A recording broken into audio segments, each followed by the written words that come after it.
guys, it's Fat Cat Scooter Glen here. Hope you're having a great day, and I have a video today about how to sell or list a scooter on Craigslist. I've sold a bunch of scooters and purchased a lot of scooters on Craigslist. I'd like to share some of my experience with you. Please keep in mind this is just for entertainment purposes. This is just my opinion. First of all, I suggest you go to the Craigslist main page for the town where you want to post. When you get to that page, you're going to see on the top left, post to classifieds. If you click that, you're going to get a list, and you're going to want to go to for sale by owner, because we're not a dealer, and you're going to want to go down to motorcycle/scooters. By the way, they took away the /scooters all over Craigslist for some reason, but it's still here in this section. And we'll just say North Phoenix.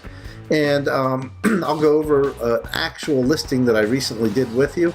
But a couple things on this to understand, or I should say keep in mind. If it's green, it's required information. I believe. I could be wrong, but I'm pretty sure if it's green, it's required. And there's a place for your title. We'll go over that. A price if you want to put it in, a specific location. It does require a postal code. Of course, some text in the body, year, make and model, VIN. I really don't see a purpose for that, though I understand there's no harm putting that in there, but a lot of people are afraid to do that. Odometer reading, engine displacements. This is all kind of self-explanatory. Title status, I do think that's very important to put that in. And transmission, of course, some are automatic, some are manual. Okay, so let me go to an actual ad that I placed. I sold this scooter very recently, so I thought I did a good job. And let me go over each of the sections with you. So I put in the title, Piaggio Vespa BV200 scooter, estate sale purchase, $1,700. I'll give you a little disclaimer. This bike's a little unusual. It's a 2003. I sold it in 2017. I only bought it a year ago. I got it from the estate sale. Someone bought it, put 50 miles on it, and it sat in the garage for 13 or plus years.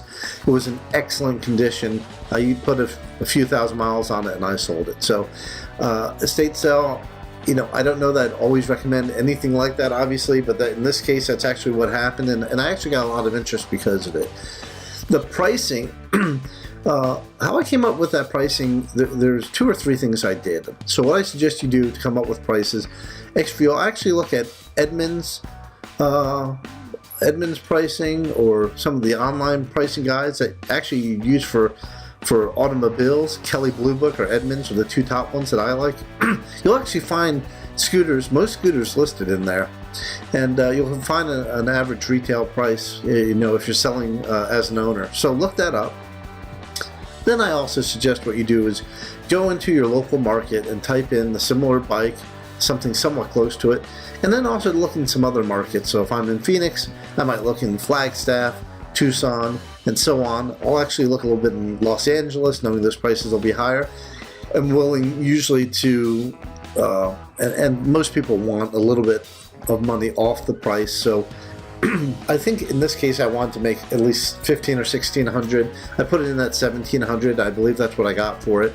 I always put in a couple hundred more, what I do, my opinion, to make people feel good if they ask for money off the price. And I put in my town. I don't think you need to put an exact address, and a general cross street area. One of the other things I do is, as you see, lots and lots of pictures. Let people know, hey, this thing is in great shape, there's no scratches, and that you're not messing around. The pictures, you'll notice, are all taken outdoors or in a nice setting, maybe not the best setting. I really suggest you take it to a park. The bike is clean, it's been washed. I don't know if I have a picture, let me see here, of the open saddle. I don't, but I would suggest you open up the case if you have one and clean it out, let people see it's clean inside. A couple very important things. I like to show the odometer. In this case, this bike is in kilometers, and the odometers here are miles. I actually have it listed down here. Hey, I'm not, so people know. As I mentioned, I took pictures of the manual I should have included pictures of the keys as well. Let people know, look, I took care of this bike and I have all the accoutrements that go with it. So that's important. In my description, because this is part of the search, I did mention Piaggio Vespa. Technically, it's not a Vespa, it's the same parent company. Very few people know what a Piaggio is, so that's why I put the both words in. In the description, try to be real exact. It's a Piaggio BV200. I put in the word Beverly because some people know Beverly, some people know BV. Some people are looking for Italian scooter. So just like in any social media, and I see I misspelled Vespa here, in any social media, you want to put keywords in there. Same with Craigslist. It will help when people are doing searches. I put a little bit of information about how I got it, the little bit of work I've done on it, but I try not to do a hard sell. It really wasn't mint condition, so I put that in there. I put that everything that's included in there, and that I took good care of it. And most importantly, clean Arizona title in hand. Let people know. The bottom part, I don't know how much it's going to help you, but I tell them cash only, and that's because if someone calls me or emails me, they ask for anything other than cash, I tell them no. My opinion, some people are worried about handling cash. I feel safe with it. It's up to you and your comfort level. No lowball offers, no out of town, no PayPal. Again, how much help it does for me, not much, but I can tell people who call me up, hey, as the ad says, know this or know that. Test rides, it's your opinion, how you feel. I see how I feel about the person. They have to, in my state, and every state is different, and many of the things I'm talking about, state laws differ, but in my state, they have to have a M motorcycle endorsement. I need to see the driver's license. I want them to put the driver's license in my hand, and if they're going to test ride it, if I feel comfortable, they're going to put their cash in my hand. That's me. That's my comfort level. It may not be yours. I put no text. You know what? Most of the texts I've gotten, quite frankly, I hate to say it, are scams or a waste of time. I tell people just to call me. And that's how I like to. That's what I like to do. And then there's a place where you can put in that original setting. You can put in the your phone number or your text.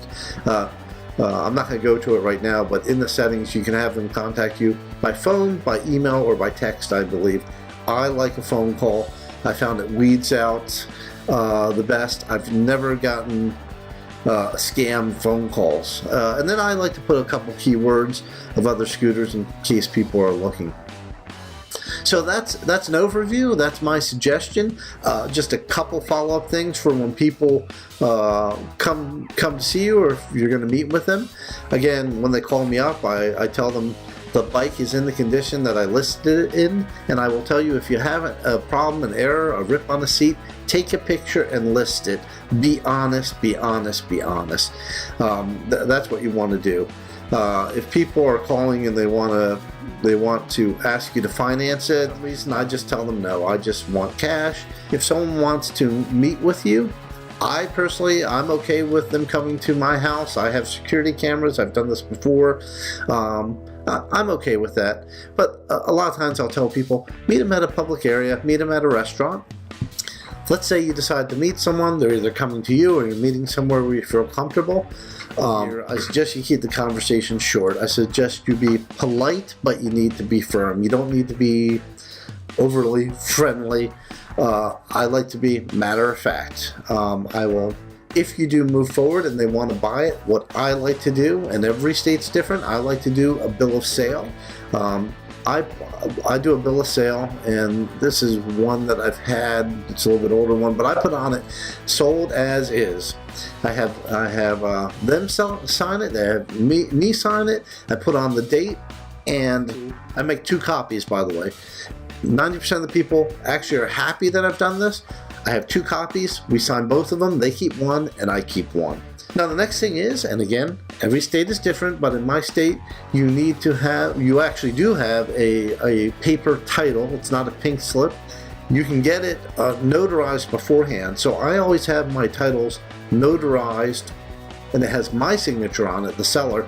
And that way, when they come, if they want to buy it, I can sell it to them right then, and I can sell it to them. I ask them for their information, their driver's license, phone number, address, because I can go into the motor vehicle database and I can mark the vehicle right away, immediately mark it as sold. Also encourage you to take the plate off. It's very easy to forget to take the license plate off. Well, I hope this helps. If you have any questions, email me, let me know. If you have any comments, good or bad, please make them.